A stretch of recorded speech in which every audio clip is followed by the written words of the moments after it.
and then we will start today's program after I click this button. I'm David Tripp, and welcome to Messy Conversations. This week we will be in conversation about race and medicine. I want to, by way of announcements, mention the two remaining Messy Conversations on our abbreviated summer schedule. Next week, I'm so excited about this. I'll be in conversation, we'll all be in conversation with Steve Isawardi, a former adjunct at Antioch, Los Angeles, who's, among other things, an oral historian and a real jazz buff. He wrote the book Central Avenue Jazz, which some of you may be familiar with, and he and I will be talking about community arts and activism. No doubt we'll talk a lot about the work of Horace Tapscott, who, among other things, founded the Pan-African People's Orchestra back in 1961. Hard to believe, but true. And then for our final, because it is an abbreviated schedule over summer, our final Messy Conversation will be August 1st. And our own Jacqueline Rose will be in conversation with Dr. Sam Dinga, talking about issues of diversity, equity, and inclusion in higher education. So that'll be a terrific conversation as well.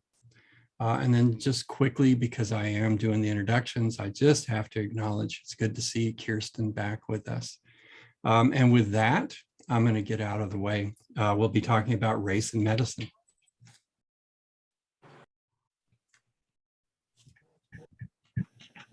There's a balm in Gilead to make the wounded whole.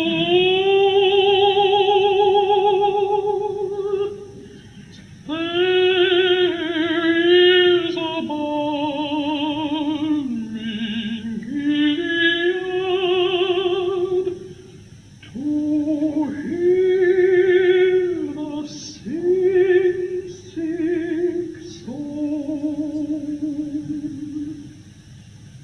There is a balm in Gilead to make the wounded whole.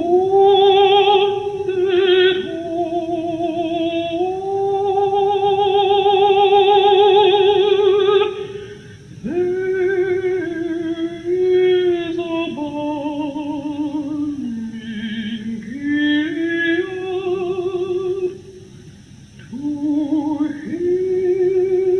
to heal the sick soul.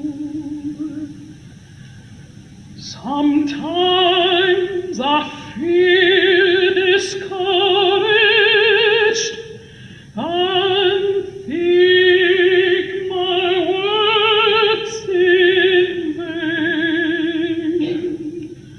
But then the Holy Spirit revives my soul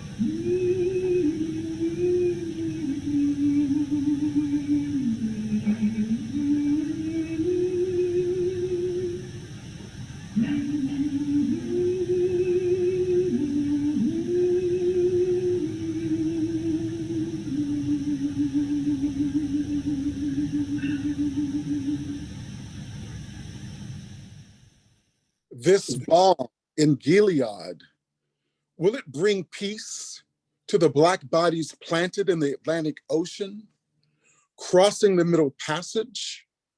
Will this bomb soothe the generations recovering from chattel slavery? Is this bomb thick enough to cover the rope marks on the necks of the thousands left hung under the cover of night? Can this bomb dissolve into the furrows of the trauma still carried? Will this bomb fill the emptiness of the fertile wounds blocked by eugenics?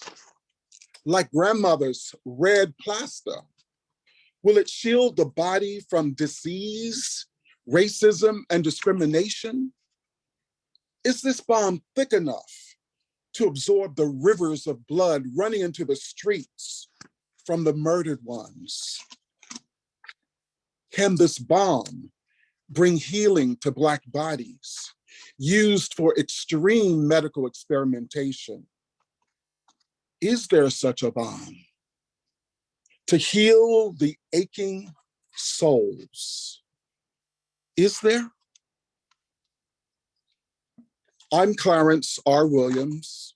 I am one of the student members, actually the only student member of the Messy Conversations planning team. And over the year plus, we've had a myriad of topics that we've held on to, and one of which was race and medicine. We had the extreme pleasure of having Linda Villarosa to come on and share with us and celebrate the book 1619 Project, which she contributed to in her role at the New York Times and just as a journalist and writer, period. And while she was with us in conversation, we gently twisted her arm once we found out that her new book, Under the Skin, which you can see here, has been published and come out now. And so to celebrate her book, as a caveat, I'd like to welcome back Linda Villarosa, co-conversations for today.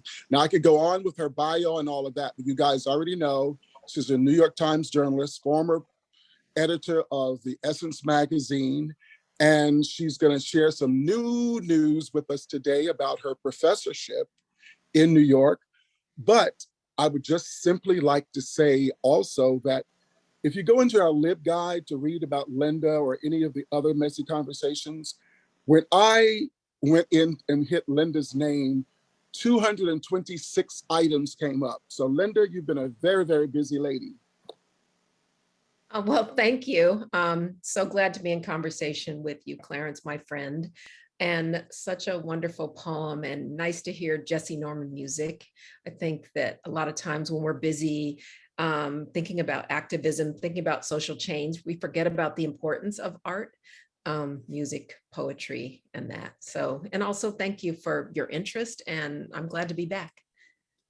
Well, welcome. And because I am we're going to put the elephant in the room aside from now. And I'm not talking about me, but I want to jump in. And let me just say this quickly. We're going to use Linda's book today because I know a lot of people may not have secured it yet or may not have read it. We're going to use her book kind of like the cornerstone for our discussion, weaving in and out of race and medicine. And some of which we talked about in the past when we had Linda on, and in other Messy Conversations, we've had conversations on some of these issues. But I could not be more honorable for my department, Urban Sustainability, if I don't jump into your chapter first that's called Where You Live Matters. And I'm going to say this right now in front of everyone. You owe me a t-shirt.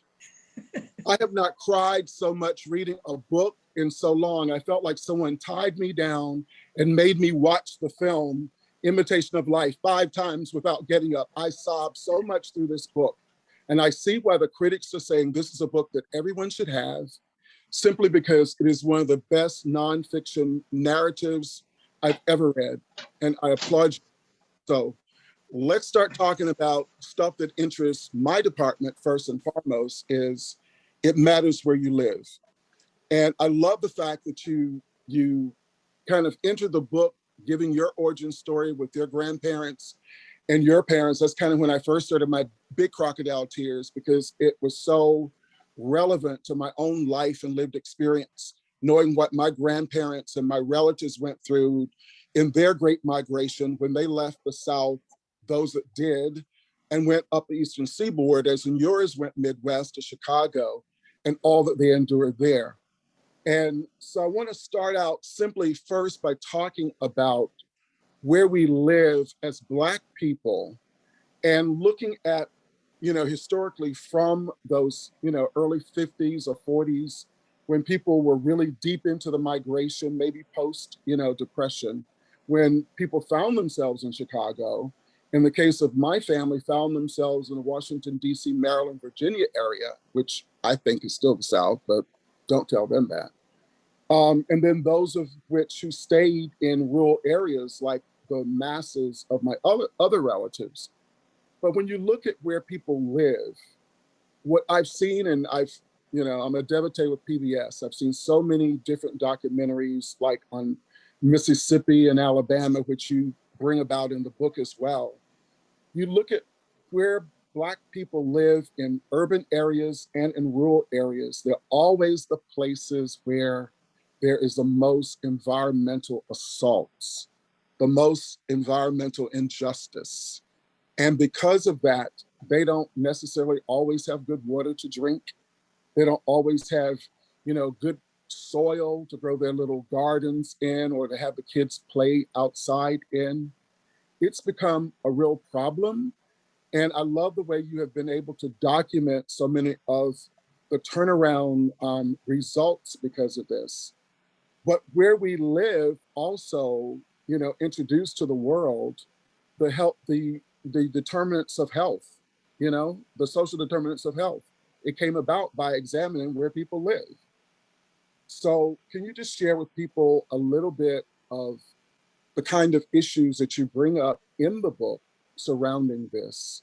And I have to say, I was most embarrassed personally that North Carolina kept popping up in your book as being one of those places where some of the greatest environmental assaults have occurred. That's right.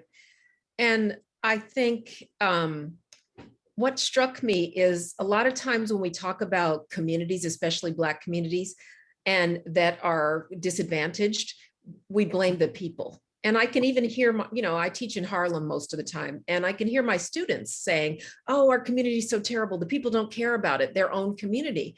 And so what I do with my students is take them through the history of redlining, for example, in Harlem, in the Bronx. In my own origin story, my family came from Mississippi during the Great Migration. Both my grandparents were from two different cities. They met in Chicago. And so they were, they were strivers trying to get to a better life. So they got to Chicago, on the south side of Chicago, in the neighborhood of Inglewood, and they made, a home. My grandmother was a real estate agent. She was a beautician. My grandfather was a Pullman porter who also owned buildings. My mother went to college and got her master's degree. But when I went back to Chicago just before the pandemic, I saw how destroyed it was, and saw that there was so little left. So I started looking into it. I mean, like where a lot of our family landmarks were gone. And one place was just a field, an empty field. My mother went to school with Lorraine Hansberry to elementary school. And Gwendolyn Brooks, the poet, went to her elementary school. That high school was boarded up. It was just an empty shell. So I thought, what the heck happened here? Because this was not how we remembered it. Even my mother was shocked. And what we found was Inglewood, where my mother grew up and where they came in the Great Migration, people live to this day, live to age 60. 9 miles north, they live to age 90. So I wanted to know, why in a city would you have, it's the largest life expectancy racial gap in the country. And when I started looking into it, I knew about redlining. You could see how redlining ruined that neighborhood. But what I didn't know was about contract buying. So contract buying meant that Black folks couldn't buy a home, couldn't get a mortgage. And so the community where my grandparents were, where everyone came during the Great Migration, it was very hard for them to own homes. And home ownership is the biggest way that you extend wealth to your family members. So they couldn't own their own home. They had to buy it on a contract. And I even asked my mom, I was like, how did grandfather get that building in the 40s? And she said, I don't know, some kind of contract. He was always terrified that he would lose the building.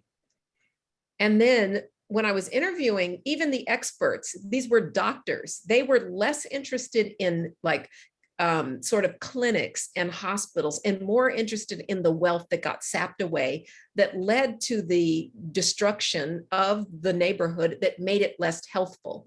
And then the final thing I did was just look at the COVID stats, you know, because COVID had started, I had just come from there. And sure enough, it had like among the highest COVID, if not the highest in that community.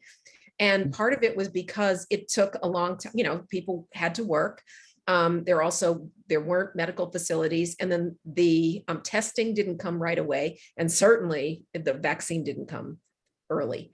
And, you know, you just look at that and I thought, you know, people are blaming themselves. People are, you know, and one of the things that really peed me off was Trump went to Chicago and he said something like, I mean, he didn't say shithole, but he basically should have said it. This dangerous, terrible place. Look at, why do these people live like this?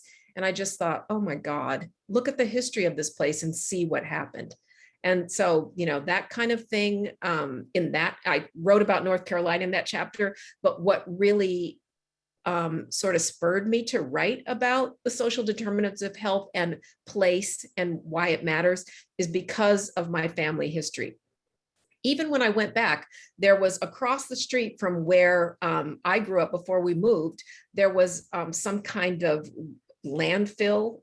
And there were, you know, I wasn't sure what it was, but there were trucks going in and out, in and out, in and out. So the sound is noisy and terrible in, you know, in the middle of a neighborhood. And also just the pollution from the, you know, trucks going in and out. And I thought, oh, this is why, you know, because people couldn't buy their homes, but instead industry moved in, especially the most polluting kind of industry. So that was sort of the point of that chapter, to show that the social determinants of health plus the environment plus, you know, sort of, you know, policies made Black communities less healthful.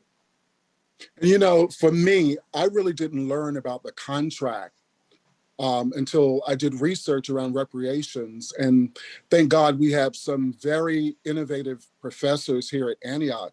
And I remember Catherine Pope introducing it because we had to read Ta-Nehisi Coates and his article from the Atlantic. And I was like, oh my God, these people were in terror. Because you miss one payment or you're late with one payment, you lose your house. And then they would dump that family out, put another Black family in, start the whole process over again.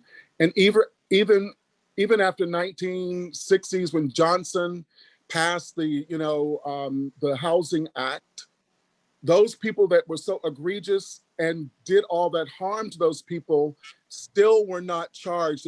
They went to court. They didn't have to pay a dime because the federal government sanctioned it all. They allowed it. Right. So, and what I tried to do was make that connection between wealth and health. You know, that when the wealth is sapped away, health is sapped away, and a community loses the ability, people lose the ability to take care of themselves in a healthy way. And on top of that, their environment is poisoned because of the economics. And it certainly is both. And it reminds me of what I think is like one of the underlying kind of themes throughout your book, is that, you know, as Black people, we carry the stress of the harm in our bodies every single day. And you really shine a big light on that when you talk about something that we've talked about here before. But, you know, infant mortality, that was so eye-opening that we are now at the point that the medical industry does not understand a Black woman's body. And when you pointed out Serena Williams having her baby and how, you know, she knew her body and yet they didn't listen to her, you know, it's so perplexing in the 21st century. And I think that when you look at infant and maternal mortality, the best statistics and the best sort of thinking and research is around infant mortality because we've known more about that longer. But I was really intrigued by the idea of weathering, that the lived experience of being Black in America has led to, lower birth weights and preterm births. And it's been quite well quantified by Arlene Geronimus, who is a University of Michigan wonderful researcher in public health and medicine. And she looked at that and she compared, people who reported more instances of racism or racist incidents happening to them had lower birth weight babies and more preterm births. And then because a lot of the discussion is around maternal mortality, she has also gotten involved in that because it really is one woman's body.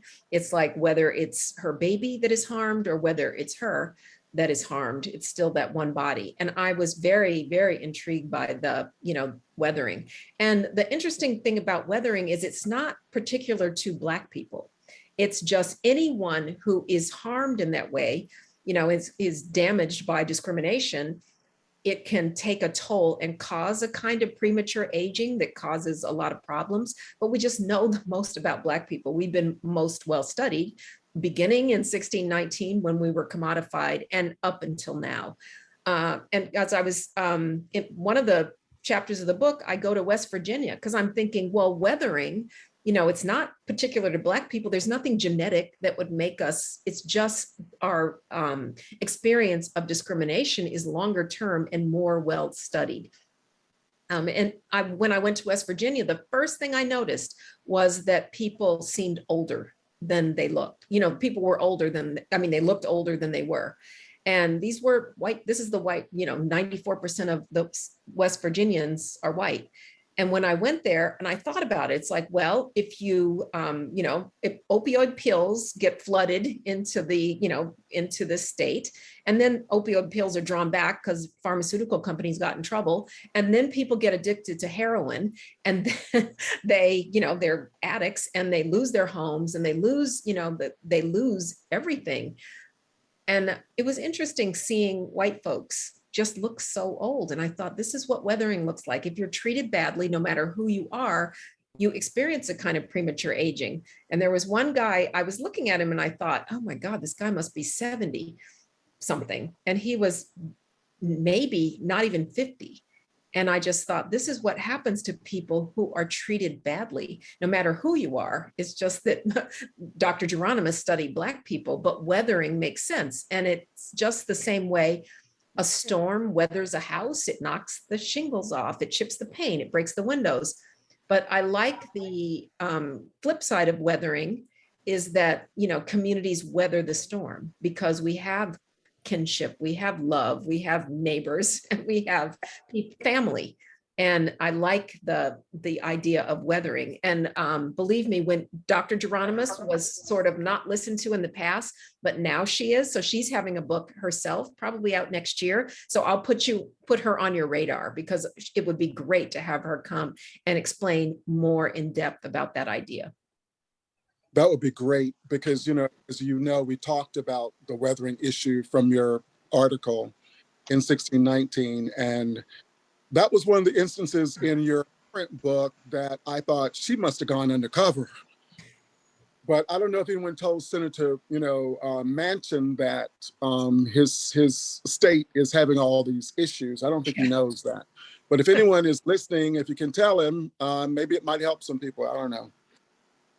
I want to just put a pause on the book for a second and put you on the spot because I know we got to address the elephant in the room. But I would love to get your opinion on the topical subject of Roe versus Roe being overturned and what that says for Black and brown women right now.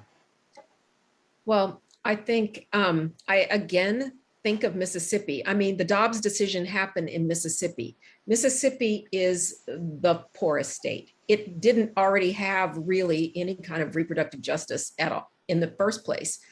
And it makes sense that it was there. It also has maybe I'm not sure if it's the highest level of infant maternal mortality, but it's one of the highest. So it's a state where now, I mean, like others, you can't have access to make the choice to have an abortion.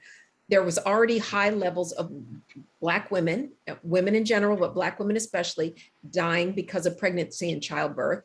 There was also, it has the highest rate of child poverty and child death in the country. So that's a state. So it's just a reproductive injustice state in general.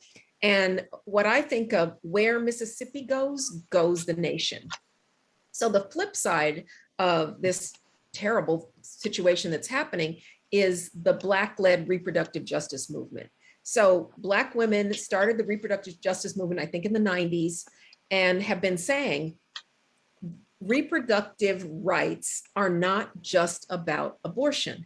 It's kind of simple. Reproductive justice is this: you have the right to have a child if you choose to. You have the right not to have a child. And then if you choose to have the child, you have the right to raise your child in a safe and healthy environment. So if we look at what's happening with Roe and think of it through this Black women-led lens, we as human beings have to go about this differently, to think that this is not just about abortion, but it's about, the right to have children or not have children, or to have children, raised safely. And what's interesting is sort of this argument about, well, people will just, we care more about babies if you're, anti-choice. And I'm like, if you cared about children, you would go to Mississippi, you would look, and a state like Mississippi or all those trigger states in the South, and look at how children and babies, mothers, children are suffering. And if you cared, you would do something about that. Not just, and I just read a story that said most of the children that are born because their mothers or their birthing people didn't have access to an abortion will not be adopted. And so that is just, I was just on MSNBC, and Charles Blow who's my colleague at the Times, asked me, said, what is this thing about abortion? And I forgot I was on TV. And I'm like, that is absurd. People are not going to, in droves, adopt children in the poorest states. If they wanted to, they would have already done that without having to do with Roe v. Wade. So obviously I'm a little bit on fire about this, but that kind of hypocrisy is annoying. And, the kind of framing is untrue. I keep beating up my friends around the issue saying, okay, explain this to me. If these people are pro-life, why aren't they enhancing and elevating foster care program? Why aren't there some major funds put in place for these women being forced to have these children, regardless of the circumstances? And if they're pro-life, why aren't they trying to get these AK-15s and 47s off the street? I mean, where is all this pro-life synergy? And they look at me like I'm crazy, like, okay, well, that's a whole lot of different topics rolled into one when you start talking about pro-life. And I just don't know. But back to that slight issue around infant mortality and Black women, regardless to the class, economic status, etc., still having low weight babies, still having difficult pregnancies, still losing their babies. The other day, we were talking about Esalen books. I was there with a friend of mine, and she and I were actually having the same thought, in that if people are having births at home with the doula or the midwife, they're not seemingly having all these issues like people are having at hospitals. It's a whole different process. This blood pressure thing wouldn't be an issue, and all of that, I don't think, anyway. It turned out that her great-grandmother was a midwife. And I went, oh my God, my great aunt who died in February, her grandmother was a midwife, and I got to go through all the birthing records. All these children, all these women were cared for at home. There was no hospital to go to. And this was rural North Carolina, and these people thrived and lived. So it's like, why can't we get back to that? But I know it's about greed in the medical industry as a business, as a corporation, but anyway, I'm just putting that there. Well, I am really interested in the history of what they used to call granny midwives. So these were midwives definitely during the enslavement years, delivered the bulk of babies and also delivered white babies. And then, after slavery ended, they still worked in Black communities. And then they were put out of business in a harsh way by the mainstream, medical industry that wanted doctors to handle births. What I think now is there should be choice in birth too. So some people like me, I chose not to have a midwife. I was like, put me in the hospital. I'm scared. I didn't have an easy birth. I had a really low birth weight baby. I needed to go to the hospital. But I think that we should have all the options. And what I'm really excited about is the Black-led birth justice movement, where you have doulas who are working. A doula used to be somebody who most people couldn't afford. It was sort of a luxury. And, even though it used to be something that people had in the past, but now there's this sort of new trend of doulas and midwives who are working in a social justice way on a sliding scale, or saying we can figure out how to do this for inexpensively or for poor women. And it was really interesting what happened during the pandemic when people couldn't go to hospitals. And so you saw this rise in midwifery and midwifery at people having children at home, babies at home. And I was really interested in that. And to say, these social justice kind of midwives with doulas by their side really had an uptick in their work, which I thought was really exciting. And, it's good to honor. And, I believe in hospitals as well, as long as the hospital system, like there are some checks and balances, because I've certainly seen, our healthcare system is dysfunctional in many ways, and there always have to be some kind of checks and balances or eyes on people when you're in the hospital setting. I love in your book when you talk about how your mother got you to dress up, she dressed up, and you guys went into the hospital to visit your father like you were corporate executives. They didn't know who you were, what was going on, but they knew all of a sudden this man had to be seen, this man was important. And that's kind of the behavior that my family has had to do from rural North Carolina, because you couldn't always trust the hospitals. So we would actually have a strategy where we would have a medical person in the family to call constantly. And then you'd have a parade of people going through the hospital to let them know, this person is important. We are watching what you're doing. So that was a great strategy, I thought. Unfortunately, that you had to even do that is just criminal, I think, with the system as it stands. I think what was the saddest part of the story of my father was, how ill he was, how mistreated he was, even though he was a scientist. He just he wasn't himself. So they couldn't see his mind, but also that we had to sort of parade around some kind of middle-class respectability in order for him to not have his legs shackled to the bed, because he was upset. And my mom was the one who said, if you speak to him with respect, and, we had to bring pictures of him in his, like in his other life, but pre-illness life, pictures of himself, which he's such a well-kept, put together, well-dressed, smart, easygoing person, but he was upset. And she said, if you speak to him with respect and kindness, he will not be agitated. But as soon as we walked in there in that corporate drag, things did change. But I just kept thinking, why do we have to do this? And I was glad my mom knew what to do. And certainly I've heard of many other stories and been in other, situations where now, I'm very careful. I still get dressed up. My mom was in the hospital not long ago. I was dressed up and finally someone said, "Are you a doctor?" I said, "No, I care about my mother and I want to make sure she gets the best care." They were giving her a medication that she didn't need, I didn't think. And so we had an argument and they were like, "Who are you? Who are you?" And I said, "I'm my mother. I love her. And I just want to make sure it's no disrespect to you. I just want to know what's going on. Why is she getting this medication? What's happening here?" And that's our right. And so things, of course, straightened up after that. But, I believe that everyone needs somebody like that in their family, because being in the medical system, no matter who you are, is frightening. But also because of the data that we have about how Black people and other people of color get treated in the healthcare system, it's super important for us to, understand what we're getting into and not go in thinking that, oh, everything's going to be great here. It's like you have to assume kind of something may go wrong. And it usually does in most cases.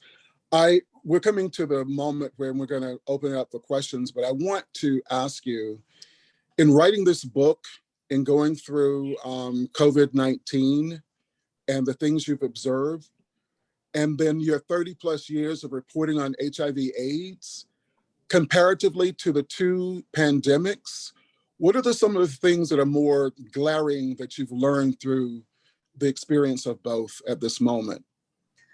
Well, I think what was interesting for me was I was writing my book and, remember I got distracted by the 1619 project and had to go do a lot of speaking around that and do research around that. So I was late with my book. So I was trying to get back on track, and then COVID happened. And I was looking at these kind of underground conversations among people who were HIV/AIDS, who were in my HIV/AIDS world. It was like there were Facebook Lives and there were these conversations. And it was right before statistics had been released about COVID. And people were saying like, oh my God, look at what happened to Black people during HIV. The same thing's going to happen. And then in the conversation, and I'm in the conversations, people are like, and the mainstream media will not care, just like they didn't care about HIV/AIDS. So I sent a note to my editor and I said, we need to cover this because we're the mainstream media. I'm the mainstream media. I'm at the New York Times. We should be doing something about this. And my editor was like, oh, and she snapped in and she said, and I didn't want to do it, but she pushed me into it. And many of the same people who had been talking to, who were my sources around HIV/AIDS, were my go-to people for COVID. And the main thing is viruses, there was all this conversation, remember at the beginning where people were like, oh, viruses don't discriminate. Everybody's equal in the eyes of the virus. And all of us were like, with HIV/AIDS, there was just clear discrimination. And and certainly the virus was attacking people differently. People were getting different kinds of care. People had different kinds of access or less access to treatment, depending on who you were. So I was very glad that I had that HIV/AIDS experience to realize, no, as soon as those statistics are coming out about COVID, it's going to be just like similar to HIV/AIDS in that Black people will be hit and other people of color will be marginalized, people will be hit hardest, will have higher death rates and have higher hospitalization rates.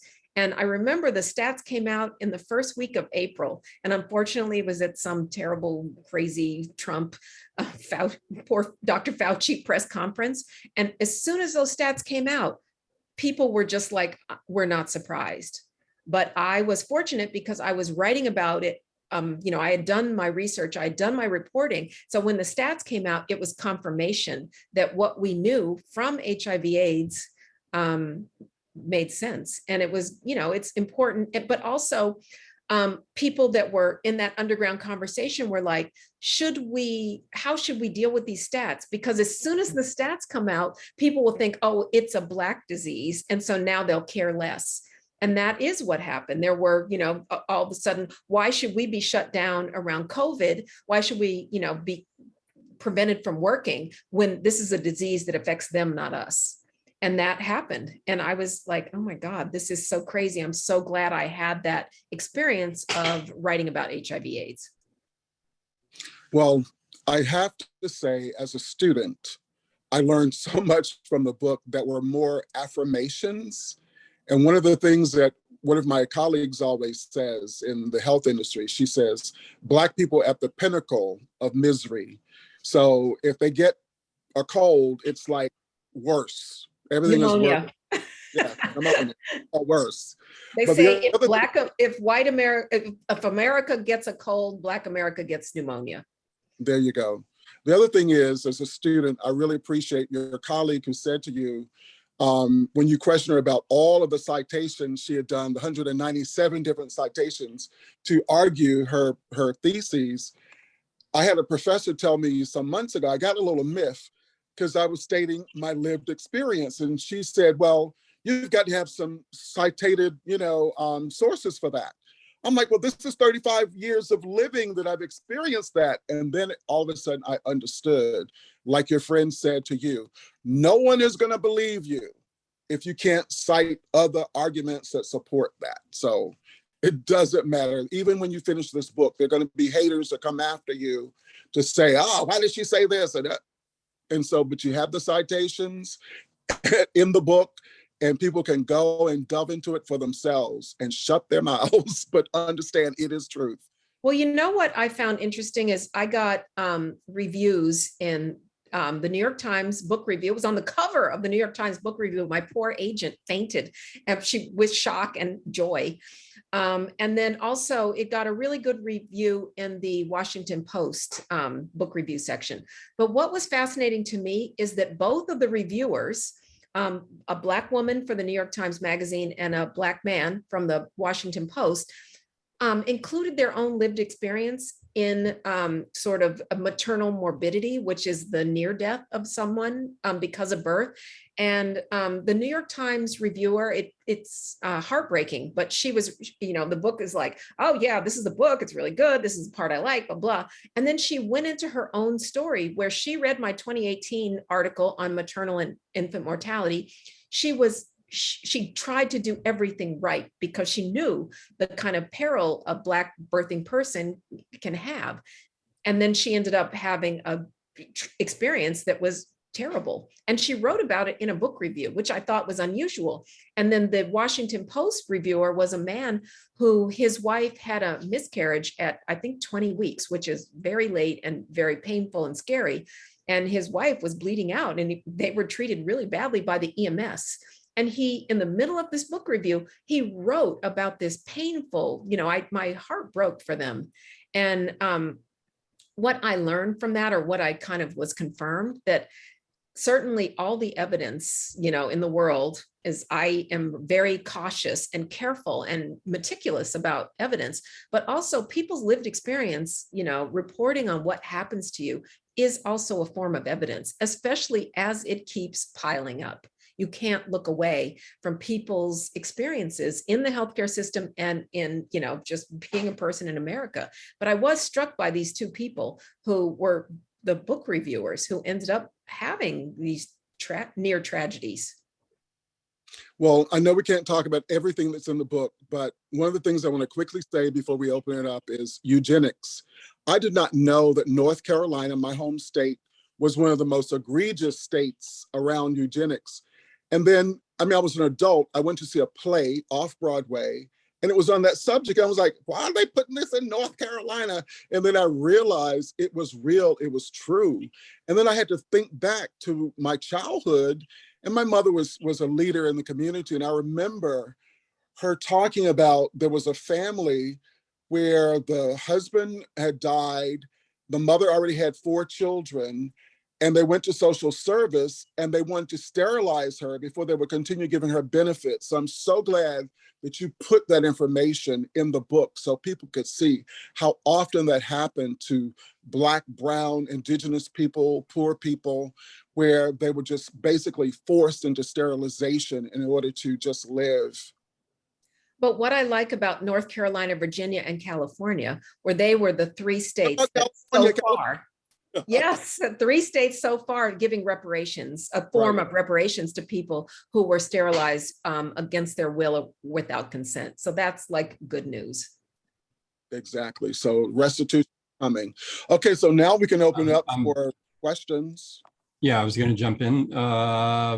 Clearly, what we need is a very special 3-hour version of Messy Conversations. Very messy conversations. I feel like we're just skating on rockets somehow through so much. But thank you for the conversation so far, Linda and Clarence. We have a couple of questions. Want to encourage the audience, if you have any questions or comments you want to make, please put them in the chat and we will do our best to get to you promptly. But we do have a couple of questions. The first was from Asa about how doctors are educated. And it reminds me of a conversation I had years ago with a doctor, asking her about whether or not race was part of her medical education. And she said, the only thing we learned about race is that it is a risk factor for nearly every disease. Right. And so let me turn it over to Asa to ask his question. Oh, thank you. And thanks, Linda and Clarence. This is great. Not much to expand on, just wondering if you could say a little bit about what you found researching how doctors are educated. I know there's the myths that you address as well, some of the medical myths. And then also, you mentioned you were going to be teaching in a medical school. And I'm wondering if you could say a little bit about what you hope to teach these young doctors. Well, I think this is good news, is that the medical students today, many of them were in high school or undergraduate college around the time of sort of Black Lives Matter, or of time when the rest of the country realized that racism exists. And so that's really good, because they're, and I mean across race lines, young medical students, or however age they are very interested in delving into sort of the health inequality and racial health disparities. And what I found was many of them, like I've done a lot of lectures at medical schools or with medical student groups who are on fire, and they're already want to do things differently than their predecessors. They're asking different questions. They're saying, I'd like you to put in the chat the Institute for Healing and Justice in Medicine, which is at the Berkeley Public Health School and UC San Francisco Medical School. And this is this group of students who, while they were going to medical school, created a conversation, a national conversation among medical students to do things differently. And I was really, really impressed with them. And I talked to a lot of medical students because I didn't want my book to just be like super downer about, oh, nothing's happening, because there is a conversation that I'm impressed with among, the doctors of the future. And I'm not saying, like all of them. And, I don't think it's fair that medical students should have to educate each other. But I'm excited that they want to do things differently. Yeah, thank you, Linda. It's a conundrum, isn't it? Right? Like the structural change has to happen at the institutional level. And yet there is value to students saying, oh, hell no. And to driving the cart in the right direction. That's right. And then we have a question from Jenna about narrative medicine. I see your question, and I'm very interested in that. They have a narrative medicine program at my college. I'm only one person, and I don't want to kill myself teaching too much, but I'm hoping that I'm invited to, 2 semesters to be involved in the narrative medicine program. I'm very interested in, I've had some doctors talk about how they would like to talk more about the, sort of the writing part of, and talking more about what they do as a way to sort of heal, to think, medical education is so science, but there are these really creative people who are involved in it. So I've talked to the Yale Narrative Medicine, the Columbia, and the one at my own college, but I'm very interested in that. And that's part of the, love my syllabus for my class I'm teaching. It's sort of like, here's the things you have to know, and here's what you have to think as doctors. And then it's like, tell me about you, write about yourself, write about experiences, because, like I am critical of the medical system, but not about individual doctors and especially medical students as they're trying to do things differently. And I think that creativity is really important as part of medical education that often gets overlooked. Amen to that. I wonder if either Linda or Jenna could say something about what narrative medicine is. I imagine a lot of people here may not be aware. Jenna, you start. That's seriously putting me on the spot. Thank you so much. I'm new to understanding the field. I was introduced to it at Antioch in a healing narratives class. And my understanding is that it started about 20 years ago at Columbia with a medical doctor who wanted to understand sort of how to speak to people more holistically. And so then she got her doctorate in literature at Columbia and started this field, Dr. Rita Sharon, in narrative medicine. And really, I mean, they're calling it health and humanities, and they have bachelor's and master's and certificates for it. But it's really my sort of own assessment is it's really about bringing humanity back into medicine, and that what anyone who's speaking in medicine as a patient or a doctor or a family matters, and what they're, and also what they're saying. This is more sociological, but what they're not saying matters as much as what they're saying too, with the pauses and sort of what's implied. Right. One of the people I interviewed in my book was she was a student who was going to start medical school at Louisiana State University in New Orleans. And so beforehand, she was going to be at an emergency room gathering the stories of people. And she was talking about how important it was. And then she realized in the emergency room was, the doctor she was shadowing was not listening to the stories at all. And I really love her. And she just told me she's going to go into OBGYN because she wants to do things differently. And she wants to listen to people's stories. And she was someone who, her family escaped Katrina. And she realized how important talking about that experience was to her family, and her parents are doctors. And I just thought, oh, I love that she's going to be a good listener as a doctor, and that she's going to, think about how that whole, the intersection of humanities and medicine. I really love that. Thank you, Jenna, for explaining that. Brilliant. Thank you both. We have a question from Kia. Kia's put a bunch of good links in the chat to explore. Kia has a question about amplifying the experiences of BIPOC folk in mainstream media. Kia, do you want to ask a question? Oh, thank you. I'll put on my camera. I don't look that great, but here we are. I just wanted to know, as you are pitching stories, you mentioned you presented your editor with, an idea to pursue the patterns between COVID and HIV. And I just wondered, how frequently do your ideas get greenlit when they center the experiences of marginalized people? Well, thank you for that question. You look great. If that's your not good. All right, thank you.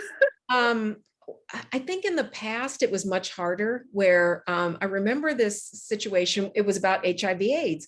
And it was me, and I had been the health editor of the New York Times newspaper. Okay. And I was pitching a story with my friend Lynette, Black woman who was like the #2 in the Washington Bureau. And we were pitching a story about HIV/AIDS sometime in the 2000s, mid 2000s. And it was about how Black women have higher death rates and infection rates, and also, but it was by 2 Black women. So we're not going to mess it up. We have these stats. And then it was also about the higher death rates in the Black community. And we went in to pitch it, and the editors, it was just like the worst experience ever. They all said no to every word was no. They're like, no, it's mostly a problem in Africa. We don't have a problem with that. Okay. So then I was like ready to give up. I was like, well, good try. Anyway, I'm moving on. And Lynette said, no, she was really, really mad. So she got me fired up. We went back. And she stood up to them. I was the data person behind her giving the information. And we ended up doing a series. I wrote it. We worked together. It was about Black women and HIV and the death rates or the infection rates, and then the death rates. The death rates was more LGBTQ Black folks. And I remember thinking, why did we have to fight for that so hard? Why was there that myth that it was only a problem in Africa? And it was because the editors didn't know. But fast forward to now, I'm just going to say a thing. Nicole Hannah-Jones is in one of the writers. So actually, we don't have a problem anymore because she has opened the door for, a wider conversation.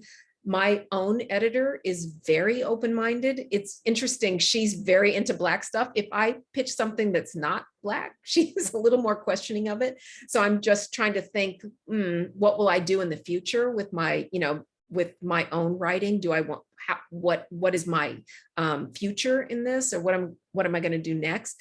But I'm happy that we have this open door, but also I came in with the experience. You have to just prove everything. Just do it. And I'm going to have to prove it anyway. And what I tell my students is, if you're pitching a story, just do a pitch that is full-throated, that has all the data in it, because you're going to need it anyway. So you might as well, start out strong. And so that's how, I'm a half glass full person. So I'm just thinking, that does better for everyone to do a lot of work on the front end. My editor told me a funny thing recently. She said, if I just looked at pitches that came in through my email, it would be all white guys, because they're the ones who pitch her most frequently. And she said, I make a note to seek out writers I like, seek out writers of color, seek out queer writers, because I don't want to just take the easy route. And I really appreciated her. She said that just would make our magazine less interesting. And I appreciated that she said that and talked about, that it's, some of us don't, I guess, not confident, don't know anybody, don't know, anyone there. And I appreciate that, I have this platform in a place that Nicole really helped open the door. And Jenna Wortham is there, Wesley Morris, 2 Pulitzers is there. And, it's a good place to be. It's a good platform for me. Thank you for that question. Well, Professor Linda Villarosa, you are just a brilliant force of hope and insight and goodness. It's so good to be in conversation with you. Messy Conversations, if you don't know, we formally end at 5 o'clock Pacific time. We ask if Linda can, I haven't had a chance to ask her this, if you could hang out for another 15 minutes or so for those who want to hang out and have a more informal conversation. If you need to leave, do. And remember to come back next week and bring some friends to hear the conversation with Steve Isawardi. This is going to be fantastic. He's just brilliant. So we look forward to seeing you back. If you can stay, we'll continue on for another 15 minutes or so, more informally. Thank you for being here today. Thank you. I can definitely stay. I just got a text that my vegan daughter is making dinner tonight, so I have to deal with it. I'm going to have some kind of interesting eggplant thing. Sounds good. And you're getting lots of love in the chat. Oh, yay. I love being here. It's really nice. And I love, anything called messy, I'm all in. Well, we haven't been real messy yet, I don't think. It's how you define messy.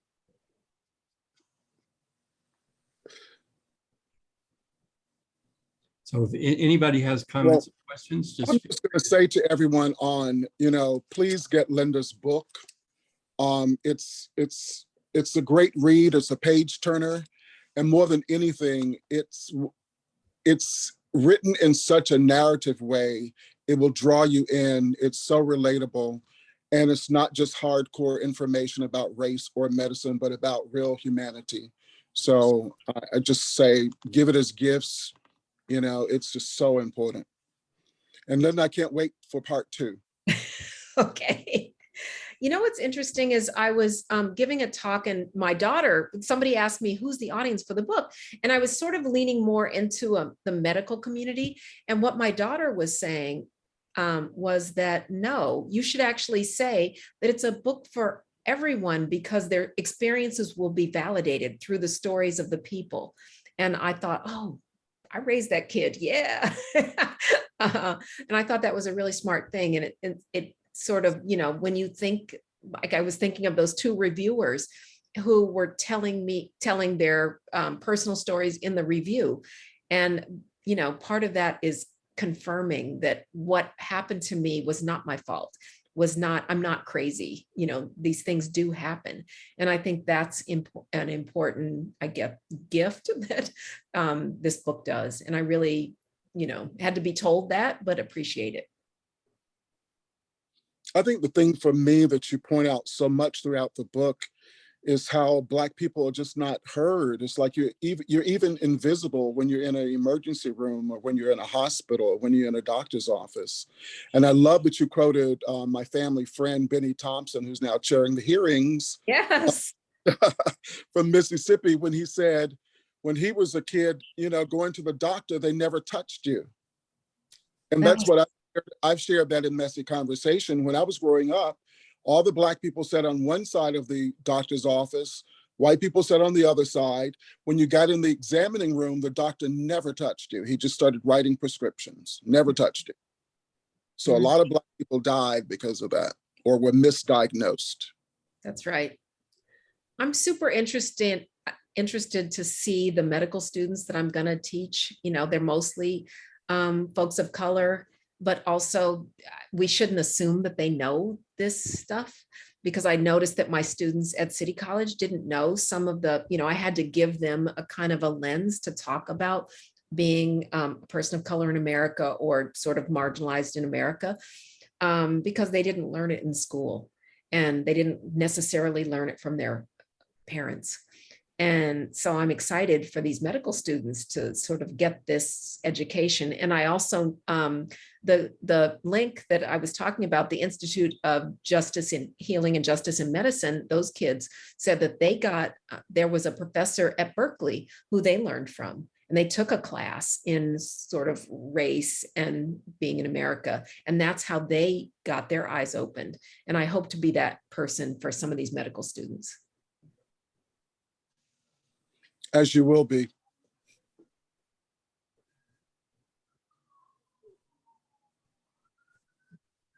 I mean, if you have other questions, I'm here. My eggplant is cooking. Hey, I can keep talking about the book. I'm not shy, because there's so many great stories in the book that are so relatable. I'm really happy that you brought up, my friend's organization, God rest his soul, Ron Simmons in DC, Us Helping Us. And the whole idea that the premise of Black people are responsible for their health situation. And it sounds like that old adage, like, well, they can just pull themselves up with their bootstraps, and, they'll be well, and they'll be, economically sound and solvent and all that.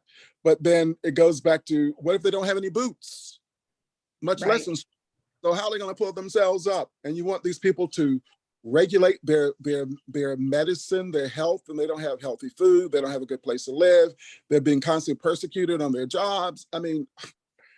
It's just so incredible how you weave the line throughout all of these different health disparities. Just wonderful. Thank you. I just hate blaming people for their own circumstance. Is just so harsh. But I'm also, I'm a positive person, and I lifted up California because of what happened in your state. And I've talked about it a few times, and people are like not as enthusiastic as me. So I'll just say it to you that in 2006, the state of California realized that you had the same maternal mortality situation as the rest of the country, and took, real intentional measures in the hospitals to say, well, what we're going to do is examine why we're the only country where the number of women who birthing people who die or almost die in childbirth is rising, why that's happening in California, and also the racial health disparity, why Black women are 3 to 4 times more likely, even when they're college educated or graduate school educated. So California went all in and looked at the hospital level, said most people are dying, when they have a crisis, it's because of a hemorrhage, an emergency C-section, and a few other things. So they came up with protocols that didn't exist previously in hospitals anywhere, in most places. So it was like, oh, there needs to be a toolkit. So all the tools that are needed in an emergency C-section or in a hemorrhage are right at hand for all hands on deck. So the doctors, the nurses, all the providers have the same tools. Then also there's a list of things that you're supposed to do. They're the protocols. And so you can just grab it for C-section, emergency C-section, for hemorrhage.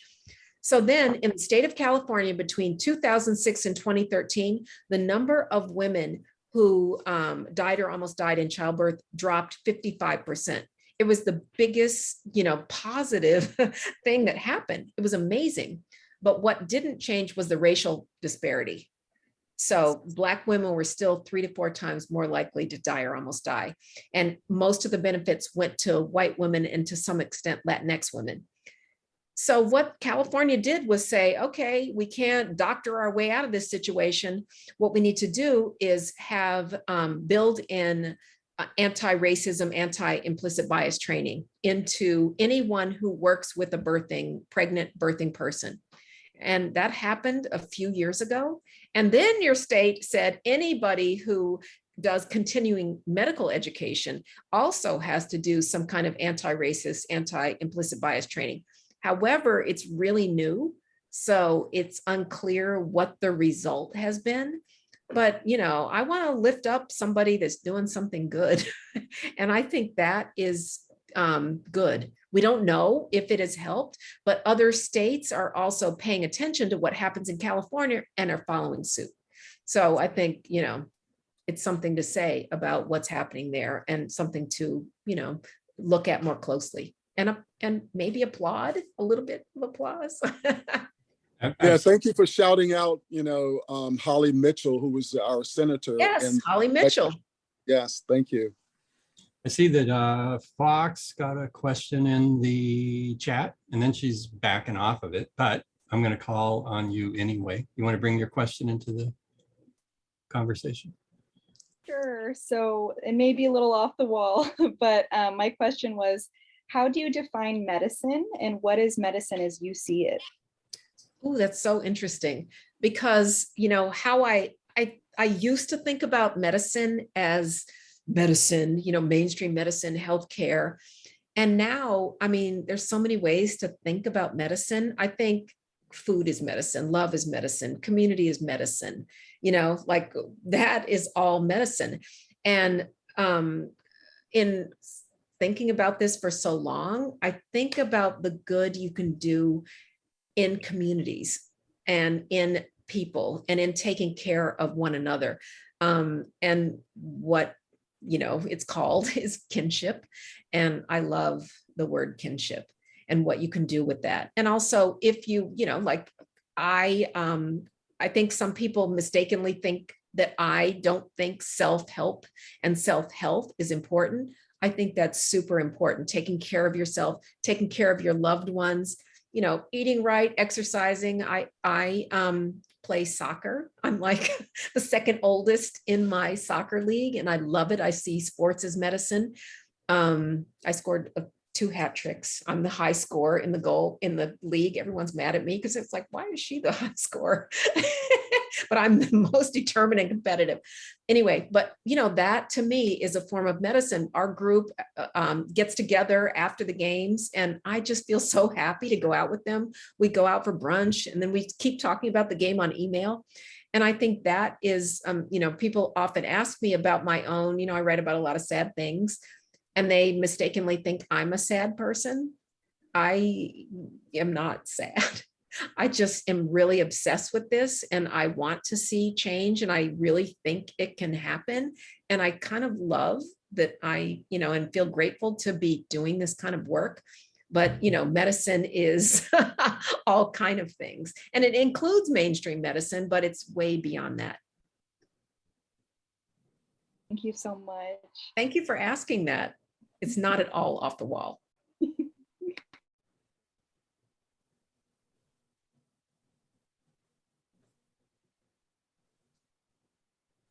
Well, can someone, if anyone else wants to talk about what you're doing or why, like what your work is, or I'd love to hear.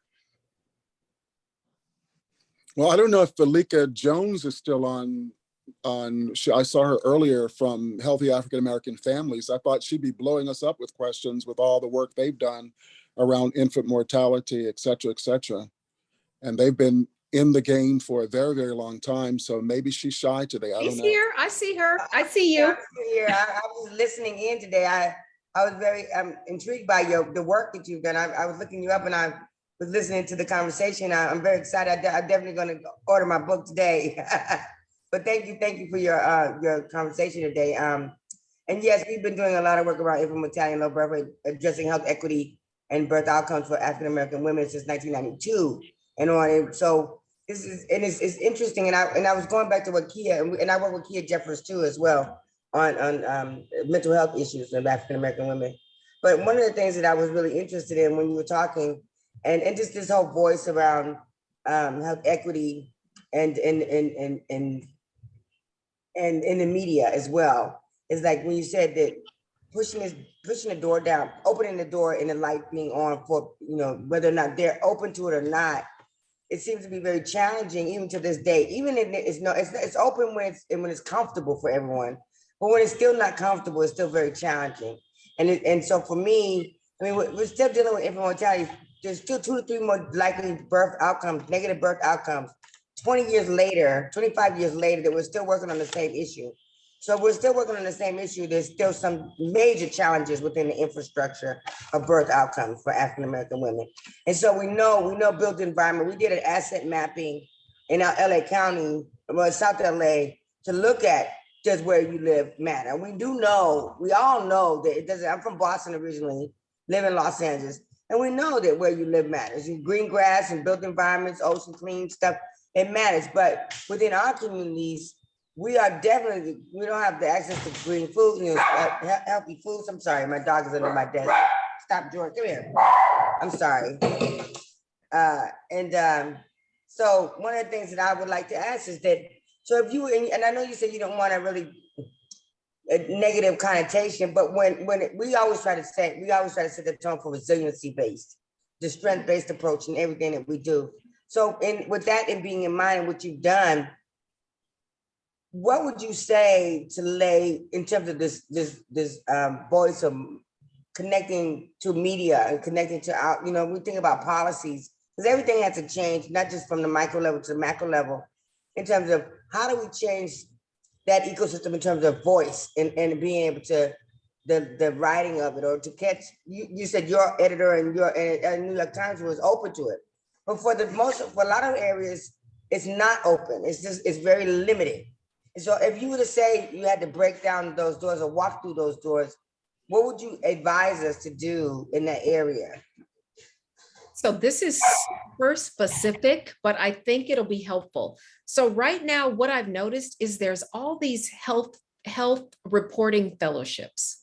So it's like not the level of me, like, I'm at 60. So I've been doing this really long time, but it's the ones that are coming up behind me. And they are super interested in health equity. There is a program at USC in your own city where it's like there's a health fellowship where they give students money to, not students, they give mid-career reporters and early level reporters money to look at health issues, health justice issues. So I said, oh, I'm very curious of what are the projects? They were all health equity, 100%.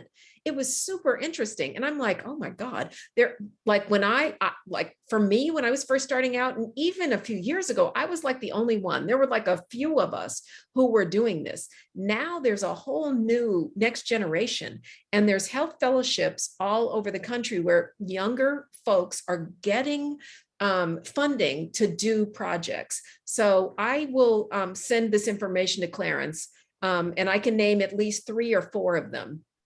Howard University, I just spoke to a class.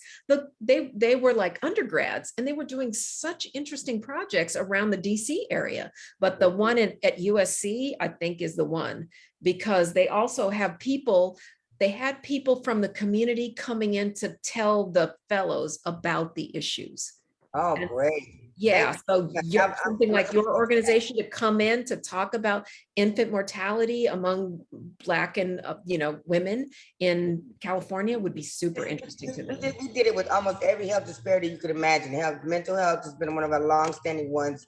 Depression and mental health, diabetes, cancer has been. We did an 8-year, 9-year project around cancer, kidney disease, asthma, seniors and depression.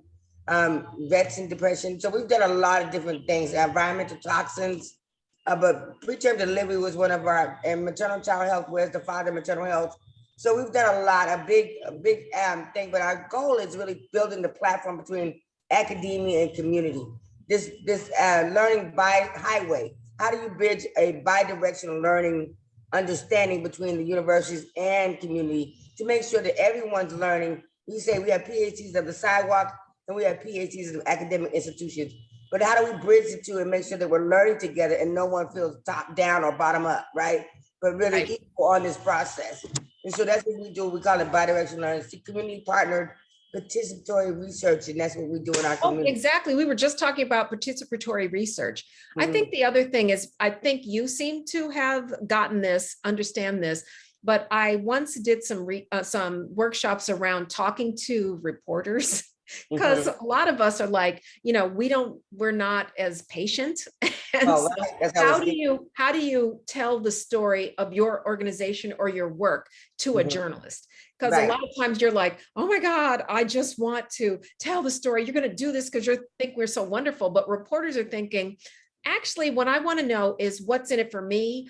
What has changed? What's the news? How can you tie the news into the work you do? And, so I've done some trainings with community organizations to say, wait a minute, you need to tie the news. Clarence, you know who's a brilliant at this is the Black AIDS Institute. Okay, yes. Yeah, they are. So good. Phil Wilson, I just talked to him today. I was like, I've said, he is so good, next level at figuring out how to tie work, the work of his organization and even reporting about his organization to some kind of news. He got Lynette Clemenson, who I was talking, that Washington Bureau chief, the woman, other Black woman, she and I both got pulled in by Phil really early in our careers. And I was like, whoa, I don't usually sort of go out to lunch with someone who is talking, a community organization. That's not my thing. And then she was at Newsweek, and both of us were there because he figured out how to tell the story of his organization, but make it interesting to journalists. And that is a skill. Yeah. Media training is still needed. It's necessary.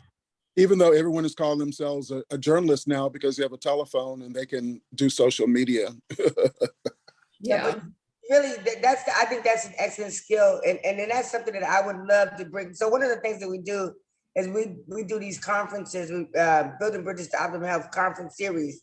And that's another thing that when we talk about capacity building for nonprofits and community-based organizations rather, and academia, like what we say, what are the wins, right? What is the win for you? What is the win for me?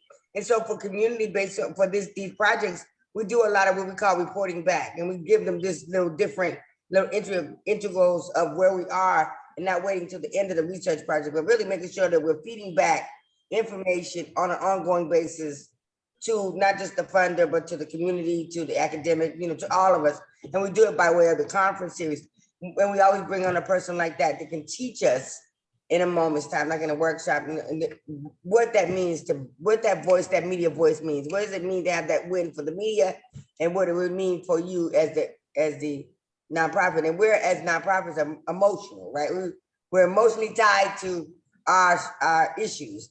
And so we need to figure out how to be emotional, but still be tied in. That's right. That's really good. And just, like, just know that the journalist isn't like, oh my God, having the same big emotion about even your issue or your organization. But if you can say, wait, why is this newsworthy? That's the thing. And I hate to say it all transactional like that, but that's kind of how it is. Thank Right. you. And it has to be a win-win. Yeah. Right.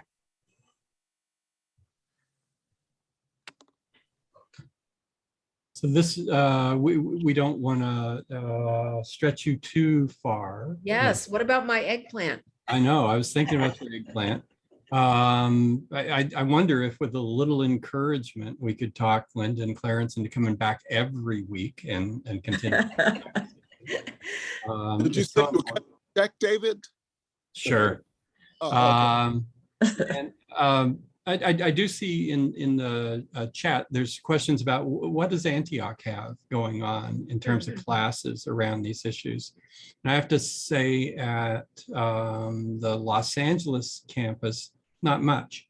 And I don't know if there's something at Seattle or Santa Barbara.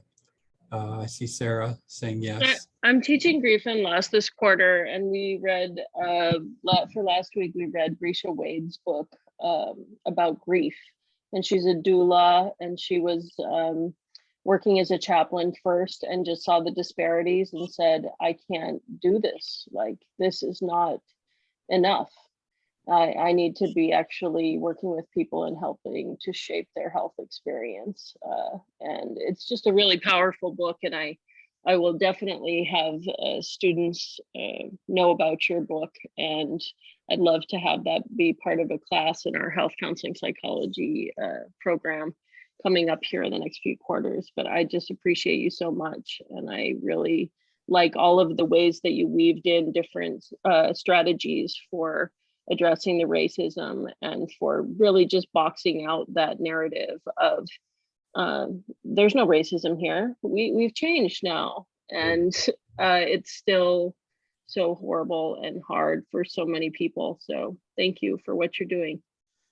Thank You you. know, I don't know who was really on from, I know that Mihi has gotten off, but maybe some of the undergraduate professors who actually do EdFound can actually be innovative enough to take some sections of Linda's book for EdFound, which is Educational Foundation, which is every student has to take it going into Antioch. So this would certainly be a great reference or resource for that class if people want to incorporate that. Well, it was interesting. One of the reasons I decided to write the book was people around the country were saying, well, I'm Xeroxing your articles into a packet for my classes. And I'm like, okay, that is terrible. I mean, I don't care. They're like, do I owe you $17 for this? I was like, no. But I realized that shouldn't happen. Why don't I just pull it all together and put a through line, and make it coherent for classes and for people and for doctors and medical students and for all kinds of students. So that was part of it. We're such a big therapy training school at Antioch. And I think about, like when doctors deny the racism, and even though you're training these physicians, like one of the ways that I see we can really change that is to teach therapists to push back and to be some of those instrumental in these systems to say, this is not what we're doing anymore. And even though you were trained that way, it has to change. So. Well, my chapter on mental health, I don't really love to sort of isolate mental health away from all health. I was so grateful. I was going to bring that up. I was so grateful you included that. It's so necessary for our community, especially. And I kind of went big with my friend whose brother, who was bipolar, was killed by the police. And also the woman who she had long-term, she was someone I knew from college. She had long-term, mental health challenges and never got really adequate treatment. And so her story was really interesting to me until she was suicidal.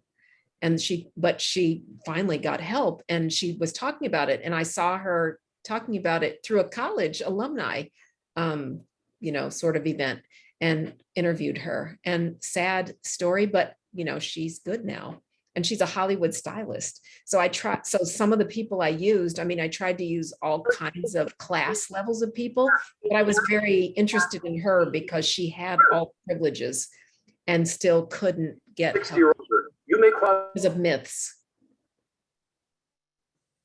I see in the chat, there's some conversation about experiences in classes.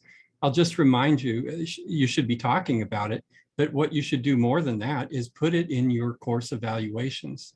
If you're running into issues in your classes and you're not putting it in the course evaluations, then the chairs will never know about it and nothing will change. So we take the evaluations super seriously at Antioch. So I encourage you to do so. I think it's time to let Linda get to her eggplant. And so let's thank her for all that she has done. We look forward to seeing everybody and your friends back next week as we talk about Central Avenue Jazz, community, arts, and activism with Steve. Should be great. And thank you so much for your ongoing support of Messy Conversations. We've been doing this for over 2 years now. And it just reminds me every time we do it, what important work this is and what a great community of people we have to be in conversation with. So thank you for that. Drive home safely. Thank you, Linda. Thank you. And thank you, Clarence. Thank you, Clarence. Thank you, everyone. I'll be in touch. Okay, bye. Thank you. This is wonderful. Bye. Enjoy your eggplant.